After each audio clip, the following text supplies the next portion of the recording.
இந்த கிராமத்தோட பேரு சுந்தரகிரி. இந்த கிராமம் பாக்குறதுக்கு ரொம்ப அழகா இருக்கும். ஆனா இந்த அழகுக்கு பின்னால ஒரு தீராத வேதனையும் இருக்கு. அந்த ஊர் மக்களோட தலையெழுத்தே அந்த ஊர் ஜமீன்தார் ராயனம் அவர்கிட்டதான் இருந்துச்சு. ராயனும் அந்த ஊரோட சர்வாதிகாரி. அவர் போட்ட கோட்டை தாண்டது கூட அந்த ஊருக்குள்ள யாருக்குமே தைரியம் வராது.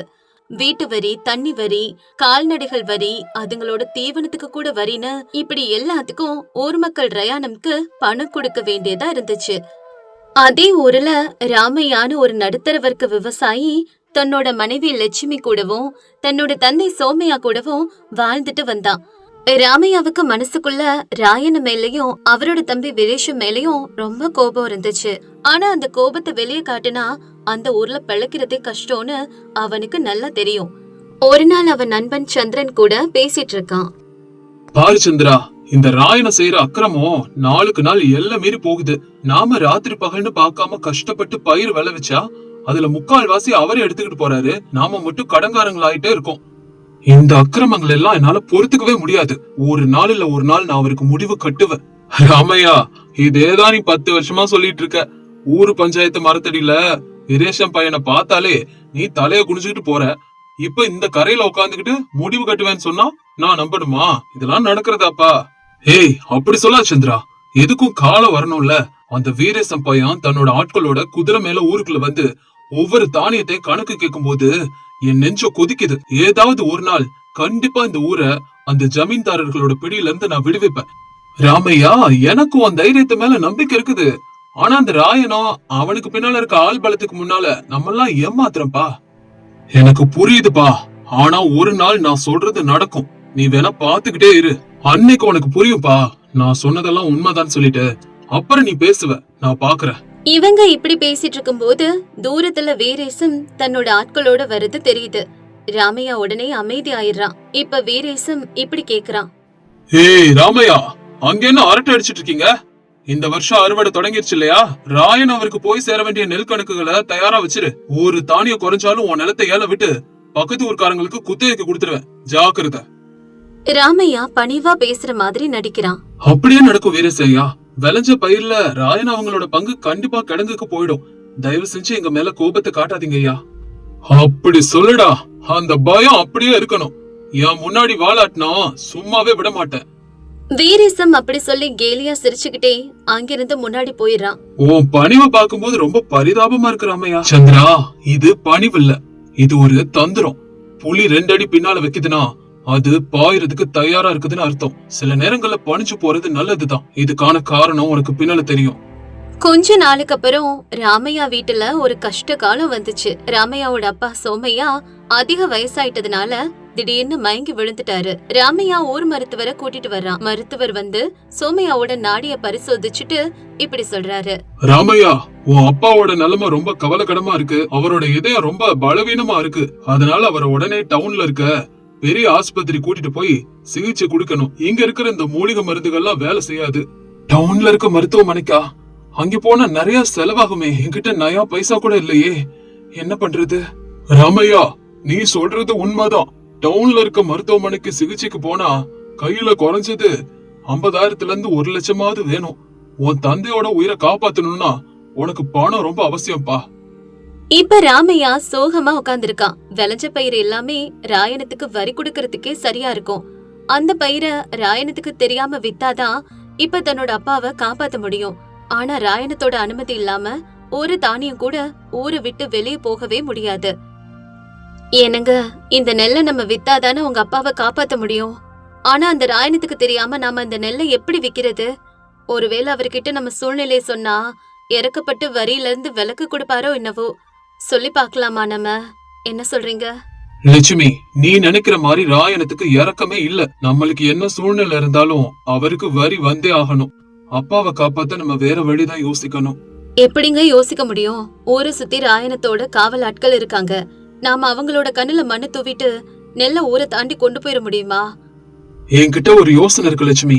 ராயனத்தோட ஆட்கள் ராத்திரி நேரத்துல இருக்க மாட்டாங்க. அதனால யாருக்கும் தெரியாம நடுராத்திரி நேரத்துல நம்ம தானியத்தை வண்டியில கட்டிக்கிட்டு பக்கத்து ஊர்ல போய் வித்துறேன். அப்படி செஞ்சா நமக்கு காசும் கிடைக்கும். அப்பாவை டவுன் ஆஸ்பத்திரிக்கும் கூட்டிட்டு போலாம். வேண்டாங்க, அது ரொம்ப ஆபத்தானது. ஒருவேளை வீரேசத்தோட ஆட்கள்கிட்ட மாட்டிக்கிட்டா நம்ம உயிர் கூட நமக்கு மிஞ்சாது. வேற வழியே இல்ல லட்சுமி. அப்பாவோட உயிரை காப்பாத்தணும்னா இப்படி துணிச்சலா ஏதாவது செஞ்சுதான் ஆகணும். சொன்னது போலவே ராமையா அன்னைக்கு ராத்திரியோட ராத்திரியா ரொம்ப எச்சரிக்கையோட நெல் வண்டிய பக்கத்து ஊருக்கு கொண்டு போறான். விடிய காலையில பணத்தோட திரும்பி வர்றான். அந்த பணத்தை வச்சு ராமையா தன்னோட அப்பாவான சோமையாவ டவுனுக்கு கூட்டிட்டு போய் சிகிச்சை கொடுக்கறான். ஆனா ராமையா நெல்ல கடத்திட்டு போனத அதே ஊரை சேர்ந்த சாம்பையாவும் சில விவசாயிகளும் பாக்குறாங்க. அடுத்த நாள் சாம்பையா ராமையாவை ரகசியமா சந்திக்கிறான். ராமையா, நேத்து ராத்திரி நீ வண்டியோட வெளியே போனத நான் பார்த்தேன். நீ செஞ்ச காரியம் எங்க எல்லாருக்கும் ஒரு வழிய காட்டியிருக்கு. எங்க வீடுகள்லயும் ரொம்ப வறுமையா இருக்கு. எங்க நெல்லையும் அந்த வர்த்தகர்கிட்ட வித்து கொடுக்கறியா?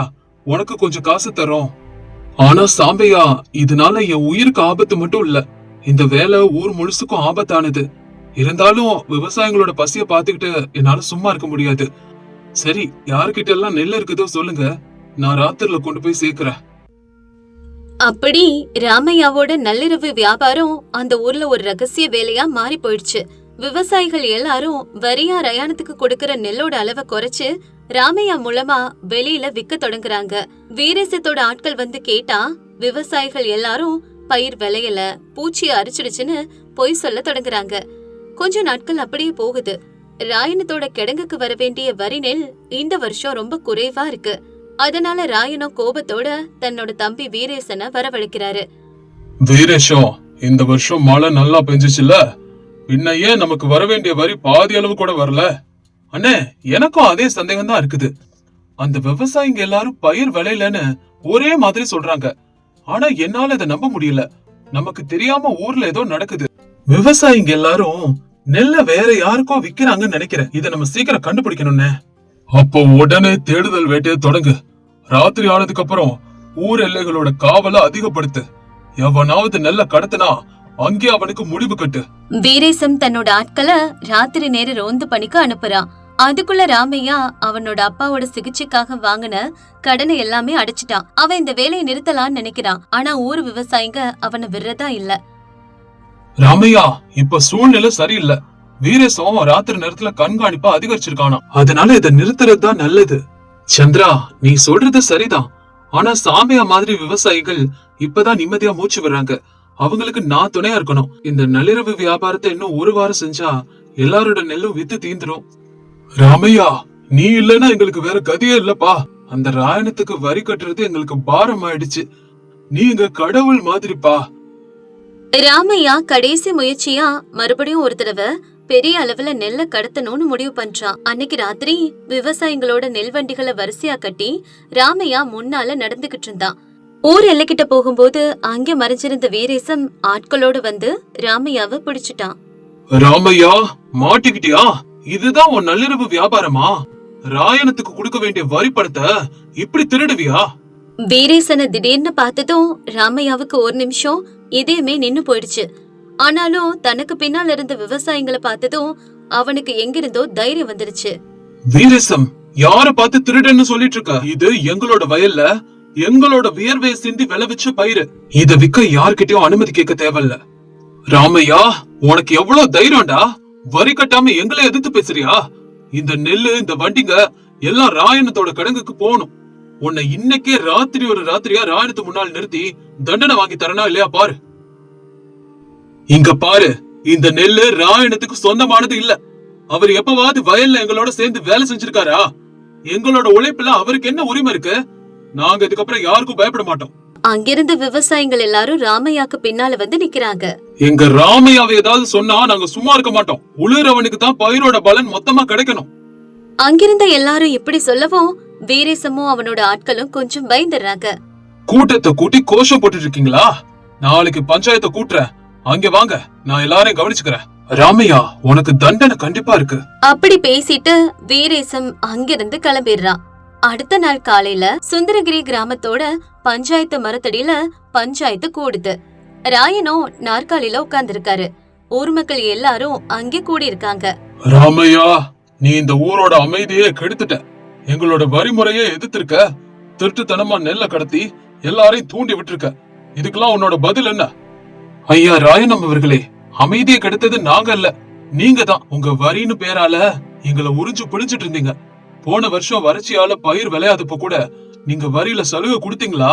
இல்லையே. போகட்டும், ஊர் மக்களோட நலத்தையாவது என்னைக்காவது கவனிச்சிருக்கீங்களா? அப்படி இருக்க நாங்க ஏன் உங்களுக்காக எங்களோட உழைப்ப தார பாக்கணும்?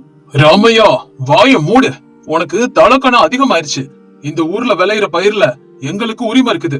இந்த ஊர்ல நீ வாழணும்னா நாங்க சொல்றதான் நீ கேட்கணும். ராமையா ஊர் மக்களை பார்த்து, கேட்டீங்களா மக்களே? நம்ம விளைவிச்ச பயிர் மேல இவங்களுக்கு உரிமை இருக்குதாமா. நாம ஏன் வரி கொடுக்கணும்? இந்த நிலம் நம்மளுடையது. கால்வாய நாம தான் விட்டுறோம், விதை நாம போடுறோம், இறங்கி நம்ம வேலை செய்யறோம். இவங்களுக்கு ஏன் பங்கு கொடுக்கணும்? ராமையா சொல்றது சரிதான். இதுக்கு மேல நாங்க வரி கட்ட மாட்டோம். இனிமே எங்க பயிர் மேல எங்களுக்கு தான் அதிகாரம் இருக்கணும். ராயனம் அவர்களே, இதுக்கு மேல உங்க அக்கிரமம் எல்லாம் இங்க செல்லாது. நாங்க ராமையாவுக்கு பின்னால நிக்கிறோம். அவர் காட்டின பாதையில தான் நடப்போம். இதுக்கப்புறம் வரி எல்லாம் கிடையாது. ஊர் மக்கள் எல்லாருமே ராமையாவுக்கு ஆதரவு கொடுப்பாங்கன்னு ராயனும் கொஞ்சம் கூட எதிர்பார்க்கல. வீரேசம் தன்னோட ஆட்களை மக்கள் மேல ஏவி விட பார்த்தான். ஆனா ஊர் மக்கள் மொத்தமா அவங்க மேல பாஞ்சுக்கிட்டு வரவும் அவங்களும் பின்வாங்கிட்டாங்க. நீ என்ன செஞ்சுட்டு இருக்கன்னு உனக்கு புரியுதா? காலங்காலமா இருக்கிற ஒரு விஷயத்த நாசமாக்குற. காலங்காலமா இருந்ததை மட்டும் இல்ல ராயன் அவர்களே, நீங்க இவ்வளவு நாள் பண்ண சொரண்டலையும் சேர்த்துதான் நான் அழிச்சிருக்கேன். இனிமே இந்த ஊர்ல ஜமீன்தாரி முறை இருக்காது. விளைஞ்ச பயிரோட ஒவ்வொரு தானியமும் விவசாயிக்கு மட்டும்தான் சொந்தம். உங்களுக்கு மரியாதை வேணும்னா எங்களோட சேர்ந்து மனுஷங்களா வாழுங்க, ஜமீன்தாரா இல்ல. ராயனும் தன்னோட தோல்விய உணர்ந்துட்டாரு. மக்களோட ஒற்றுமைக்கு முன்னால தான் அதிகாரம் செல்லுபடியாகாதுன்னு தெரிஞ்சுக்கிட்டாரு. அன்னையில இருந்து சுந்தரகிரியில வரி விதிப்பு முறை ஒழிஞ்சிச்சு. ராமையா தொடங்கின அந்த நள்ளிரவு வியாபாரம் வெளிச்சத்துக்கு வந்து ஒரு சிறந்த கூட்டுறவு சங்கமா மாறிச்சு. விவசாயிகள் எல்லாரும் அவங்களுடைய நெல்ல அவங்களே நேரடியா விற்க தொடங்கினாங்க. அப்ப சோமையா இப்படி சொல்றாரு, ராமையா, நீ உயிரை காப்பாத்த தொடங்கின இந்த போராட்டம் இன்னைக்கு இந்த ஊர் மக்களுக்கே விடுதலையா கொடுத்திருக்குப்பா. நீ செஞ்ச காரியத்தை நினைச்சா எனக்கு ரொம்ப பெருமையா இருக்கு. அப்பா, உழைக்கிறவனுக்கு தான் அந்த உழைப்போட பலனை அனுபவிக்கிற உரிமையும் இருக்கணும். அதான் உண்மையான நீதி. அநியாயத்தை எதுக்குற தைரியம் இருந்தாதான் நம்ம மனுஷங்கனே சொல்லிக்க முடியும். அன்னையில இருந்து சுந்தரகிரி கிராமம் இன்னமும் ரொம்ப அழகா மாறிடுச்சு. அங்க ஜமீன்தாரோட அட்டகாசம் இல்ல, விவசாயிகளோட கண்ணுல கண்ணீர் இல்ல. எல்லாரும் சுதந்திரமா வாழ்றதுக்கான ஒரு சூழ்நிலை அங்கே உருவாச்சு. உழைக்கிறவனுக்கு தான் உழைப்பினோட பலன்னு இந்த கதை சொல்லுது. இது ஒரு அழகான கிராமம். இதோட பேரு ரங்காபுரம். இந்த கிராமத்துல ராமையான்னு ஒரு மளிகை கடை வியாபாரி இருந்தாரு. ஊர்ல அவருக்கு நல்ல பேர் இருந்துச்சு. அவர் வியாபாரத்தை லாபத்துக்காக மட்டுமே செய்யாம மக்களுக்கு உதவணுங்கிற நோக்கத்துல பண்ணிட்டு வந்தாரு. குறைந்த லாபம் வச்சுட்டு தரமான பொருட்களை வித்து வந்தாரு. அதே கிராமத்துல சுப்பையா, வெங்கட்ராவ்னு விவசாயிகள் இருந்தாங்க. ஊரே ராமையா கிட்ட தான் பொருட்கள் வாங்குவாங்க.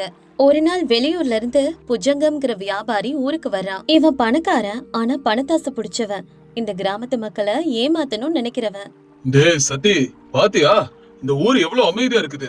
இங்க இருக்க விவசாயிங்க எல்லாம் ரொம்ப வெள்ளந்தியா இருக்கிறாங்கடா. இவங்களை ஏமாத்துறது ரொம்ப ஈஸி போல. நம்ம சிட்டில இருந்து வந்திருக்கிறோம், நம்ம கிட்ட நிறைய பணம் இருக்குது.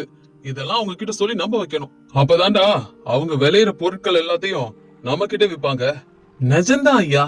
ஆனா அந்த ராமையான்னு ஒரு மளிகை கடைக்காரன் இருக்கானே, அவன் கொஞ்சம் புத்திசாலியா தெரியுறான்.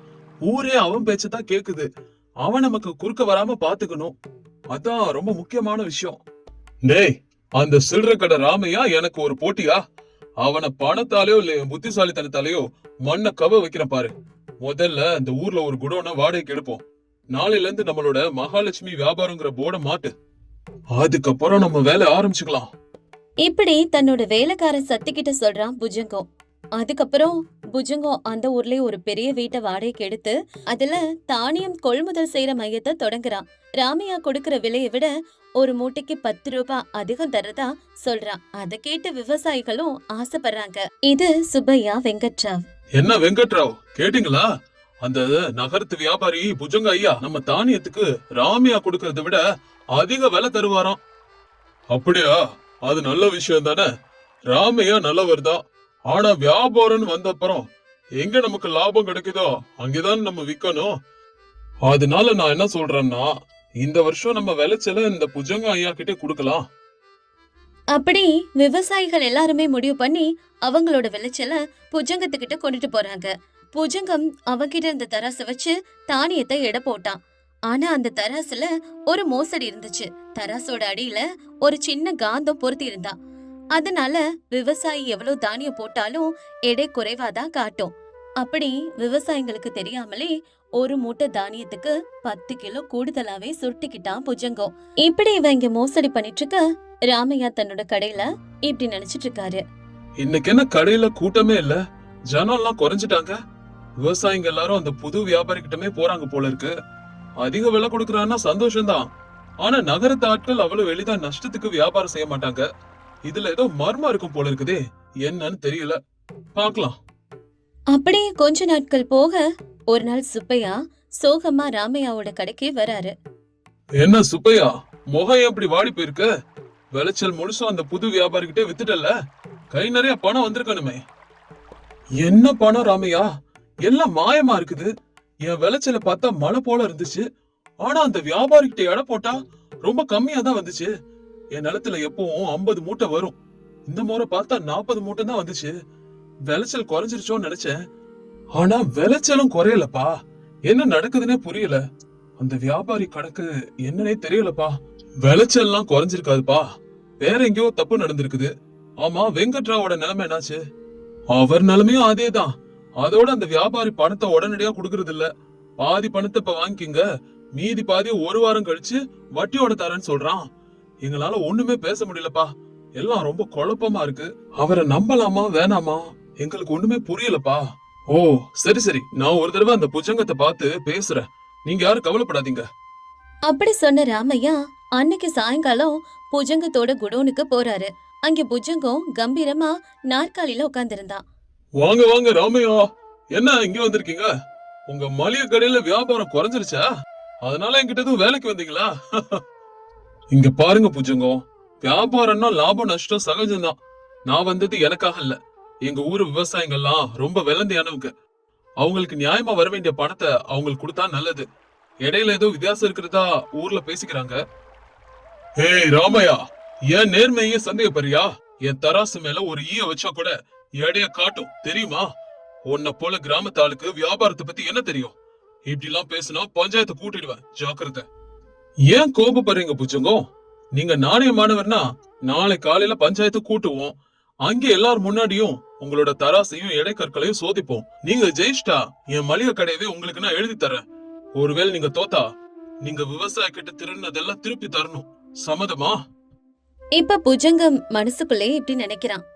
இவன் எனக்கே சவால் விடுறானா? என் தராசுல இருக்கிற காந்தம் யாருக்கும் தெரியாது. அது ரொம்ப ரொம்ப ரகசியமா பொருத்தி இருக்கேன். இவனால எப்படியும் நிரூபிக்க முடியாது. இவன் கடையும் எனக்கு சொந்தமாயிடும். பாக்கலாம். சரி, பந்தயத்துக்கு நான் ரெடி. நாளை காலையில ஊர் மந்தையில சந்திக்கிறோம். உன் தோல்விக்கு நீ ரெடியாரு. அடுத்த நாள் காலையில ஊர் மந்தையில மக்கள் எல்லாரும் கூடினாங்க. பஞ்சாயத்து தலைவர் ரங்கநாதமும் மற்ற பெரியவர்களும் உட்கார்ந்திருந்தாங்க. புஜங்கம் தன்னோட தராசு இடைக்கற்களோட அங்க வர்றான். ராமையாவும் வந்திருந்தாரு. அப்ப இங்க பஞ்சாயத்து தொடங்குது. ராமையா, நீ புஜங்கம் இடையில மோசடி செய்யறதா புகார் கொடுத்திருக்கிற. அதுக்கு உன்கிட்ட ஏதாவது ஆதாரம் இருக்குதா? ஆதாரத்தை நான் இப்பவே உங்க முன்னாடியே இங்கே நிரூபிச்சு காட்டுறேன் தலைவரே. புஜங்கம், உங்க தராசு இங்க எல்லாரும் முன்னாடி வைங்க. இதோ எல்லாரும் பாருங்க, இதான் என்னோட தராசு. இது என்னோட எடைக்கற்கள். வேணும்னா யாராவது வந்து எடை போட்டு பார்த்து சொல்லுங்க. புஜங்கம் அப்படி சொன்னதும் ஒரு விவசாயி வந்து 1 கிலோ எடைக்கல்ல ஒரு பக்கமும் 1 கிலோ சக்கரை பாக்கெட்ட மறுபக்கமும் வைக்கிறாரு. எடை சரியா இருக்குது. பாத்தீங்களா, என் தராசுல எந்த குறையுமே இல்ல. ராமையா தேவையில்லாம என் மேல பழி போட்டுட்டு இருக்காரு. அவசரப்படாதீங்க புஜங்கம், எடை சரியா இருக்கிறது மாதிரி தான் இருக்கு. ஆனா நம்ம ஒரு சின்ன சோதனை பண்ணலாம். வியாபாரம்னா விக்கிறது மட்டும் இல்ல, வாங்குறதும் இருக்குதானே? அப்படின்னா இப்ப என்ன செய்ய சொல்றீங்க? இப்ப நாம ஒரு ஒப்பந்தம் பண்ணிக்குவோம். உங்ககிட்ட ரொம்ப தரமான அரிசி இருக்குதுல, நான் உங்ககிட்ட இருந்து ஒரு அரிசி மூட்டையை வாங்கிக்கிறேன். அதே போல என்கிட்ட சுத்தமான வெல்லம் இருக்குது, அத நீங்க என்கிட்ட இருந்து வாங்கிக்கணும். ஆனா ஒரு நிபந்தனை. என்ன நிபந்தனை? நீங்க விற்கிறப்ப உங்க தராசைய பயன்படுத்துங்க. ஆனா நான் உங்களுக்கு விற்கும் போது கூட உங்க தராசைய பயன்படுத்துவேன். ஆனா தராசு தட்டுகளை மட்டும் மாத்திக்குவோம். அதாவது நீங்க பொருள் போடுற பக்கம் கற்களை போடுங்க, கற்களை போடுற பக்கம் பொருளை போடுங்க. எப்படியும் 2 தட்டுகளும் சமமான இடையில தானே இருக்கும். அதனால உங்களுக்கு எப்படியும் நஷ்டம் வரப்போறது இல்லல்ல. அது எப்படி முடியும்? எப்பவும் இடது பக்கம் பொருளும் வலது பக்கம் கற்களையும் போடுறதுன்னு வழக்கம். வழக்கத்தை மாத்தினா அபசகுணம் ஆயிடும். வியாபாரத்துல வழக்கத்தை விட நம்பிக்கை தானே முக்கியம். தராசுல குறையில்லாதப்போ தட்டுகளை மாத்தினா என்ன நஷ்டம் வரப்போகுது? வெறும் தட்டுகளை மாத்தி எடை போட நீங்க ஏன் இவ்வளவு பயப்படுறீங்க? தைரியமா பண்ணலாம்ல. ராமையா கேக்குறதுல தப்பு இல்லைன்னு தோணுது பூஜகம். உன் தராசு உண்மையானதா இருந்தா தட்டுகளை மாத்தினாலும் எடை சரியா தானே வரணும். அப்புறம் ஏன் யோசிக்கிற? தலைவர் அப்படி சொன்னதும் புஜங்கத்தோட முகம் வெளுத்து போயிடுச்சு. ஏன்னா அவன் தராசோட ஒரு பக்க தட்டோட அடியில மட்டும்தான் காந்தத்தை பொருத்தி இருந்தான். பொருள் போடும் பக்கம் அந்த காந்தம் இருக்கிறதுனால இரும்பு இடைக்கற்கள் வரும்போது தட்டு கீழே இழுக்கப்படும். அதனால குறைஞ்ச பொருள் போட்டாலும் எடை சரியா இருக்கிறது மாதிரி காட்டும்.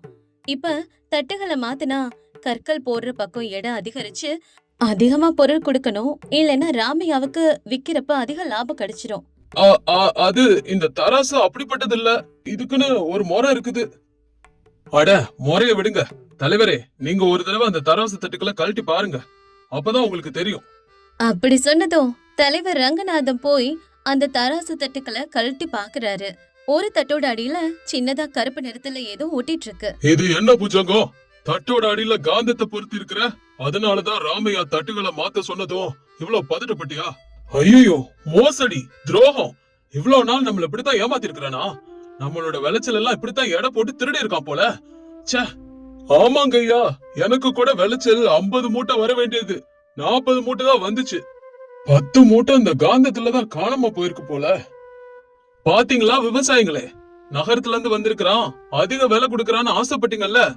ஆனா அவன் கொடுக்கற அதிக விலை அவன் செய்யற இட மோசடிக்கு முன்னாடி ரொம்பவும் குறைவு. வியாபாரத்துல நமக்கு தெரிஞ்சவங்க, நம்பிக்கையானவங்க தான் முக்கியமே தவிர ஆசை காட்டுறவங்க இல்ல. என்ன மன்னிச்சிடுங்க, ஏதோ பேராசையால நான் அப்படி பண்ணிட்டேன். இனிமே எப்பவும் நான் அப்படி செய்ய மாட்டேன்.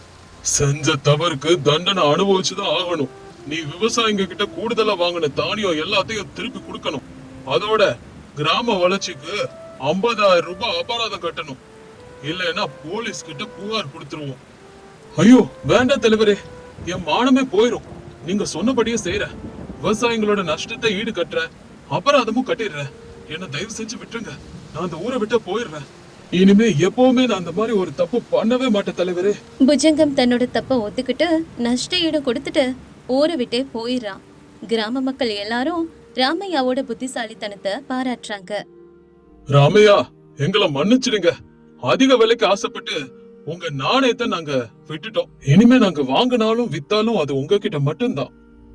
பரவாயில்ல வெங்கட்ராவ், மனுஷன்னா ஆசை இருக்கிறது சகஜம் தானே.